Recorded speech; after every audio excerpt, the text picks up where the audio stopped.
Hi, I'm back. Sorry it took me so long to post again, but I was really crazy busy at work last week, and I also lost my voice for a couple days. I really felt fine, but just woke up one morning. You can still hear I'm a little gruff sounding, so I apologize.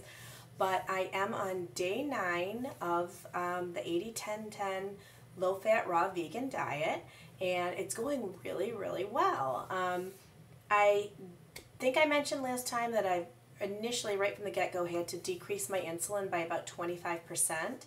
I haven't decreased it further. I have eliminated a lot of the lows. Any of the lows that I've continued having are pretty much explainable. I've gone further and I have decreased my insulin to carb ratio. So 1 unit of insulin I used to do for every 15 carbs, and now I am doing 1 unit of insulin for every 20 carbs. So that's an improvement as well.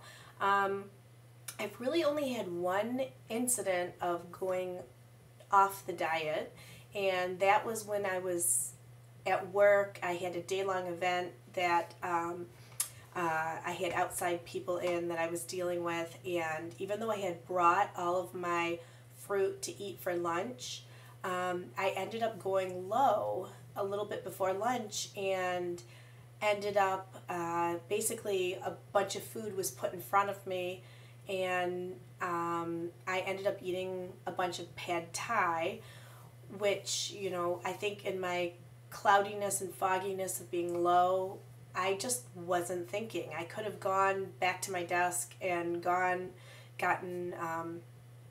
all of my food that I had brought, but I just didn't even think to do that. And I did the right thing. I ate right away. I felt much better, and I moved on, and I just have to look at it as, you know, no big deal, put it in the past and keep on going.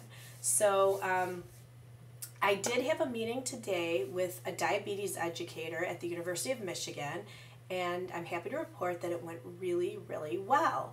I met with her, and she looked over all of my blood sugars and had nothing but good things to say. I mean, we looked at the lows that I had and a couple highs, which were mostly rebound highs because I was overcompensating for my slightly elevated blood sugars. And what I mean by that is I was taking a correction bolus, but then I was also adding on food bolus, and so I was overcompensating because I had already taken the insulin, or I already had insulin in my system, so I didn't really need to take so much. So I worked it out, and I think I should be able to avoid some of that, some of those occurrences in the future. And you know, the educator made a few comments about, wow, you really are eating a lot of fruits and vegetables, because she saw some of the notes I had written down next to my blood sugars and some of the grams of carbohydrates I was eating in one sitting. And, you know, she's not the nutritionist, and she did say that to me, but she made a few comments just about, wow, are you getting enough protein? What about you know, complex carbohydrates and grains and legumes? And I just ended up looking at her and saying, okay, I'll consider eating. She said, you know, would you eat how about some beans? And I said, I'll consider eating some beans and adding that to my diet. And, you know, I consider that in about 30 seconds and just forget about it. So I'm just moving on. But everything looked really good, and she said that next month when I have my A1C checked, that she expects if my blood sugars stay the way they are, that I will have an absolutely perfect A1C, and that's what I'm planning for. So of course I will keep you posted on that.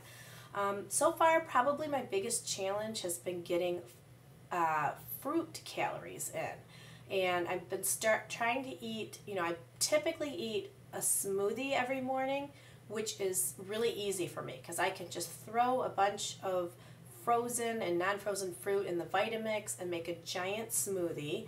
But before my lunches and dinners, trying to eat the fruit has been a little bit of a challenge, just because I'm not doing any mono meals, so I don't think my stomach is, really used to eating that much.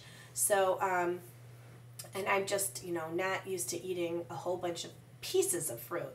So I've had to resort to smoothies and like some soups and I call it pudding, but just, mixing up a bunch of bananas in the food processor works great. I found that really helps. The greens haven't been so much of a problem, and that's because I found somebody on the internet who many of you have probably heard of, but Roger Heska, who has a bunch of stew recipes that I purchased and have really thoroughly enjoyed. It's pretty much making kind of a salad in the Vitamix.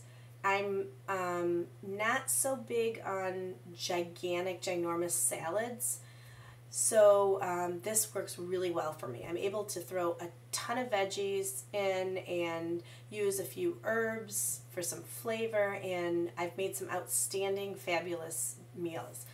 I took some pictures of some of the meals that I've been eating recently, and unfortunately my camera broke yesterday, so unfortunately I won't be able to place them at the end of this video like I was originally planning, but hopefully I will get a new camera in the next few days and I will be able to show you some of the wonderful meals that I've been eating. So until then, I will see you soon. Take care.